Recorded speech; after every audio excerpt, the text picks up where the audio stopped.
কোরআনে আল্লাহ একথাও বলে দিলেন, ওয়াইদা কামু ইলাস সালাতি কামু কুসালা ইউরাউনান নাসা ওয়ালা ইয়াযকুরুনাল্লাহা ইল্লা কালিলা। সুবহানাল্লাহ পড়েন।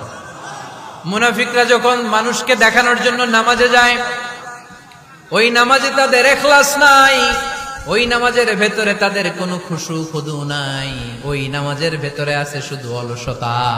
ওই নামাজে কি আছে? কিন্তু আমরা যখন নামাজে যাই আমাদের অলসতা আছে? আমরা নামাজ পড়লে আমাদের হৃদয়টারে সজীব করে দেয় কে? আমরা উযু করলে আমাদের মনটাকে চাঙ্গা করে দেয় কে? আমরা মসজিদে ঢুকলে হৃদয়টাকে প্রাণবন্ত করে দেয় কে? মুমিন তো নামাজে গেলে চাঙ্গা হয়, মুমিন ওযু করলে চাঙ্গা হয়। বিষ্ণু ঈসা ইসলাম বললেন, ইয়াকিদু শাইতানু আলা কাফিয়াতি রাসি আহাদ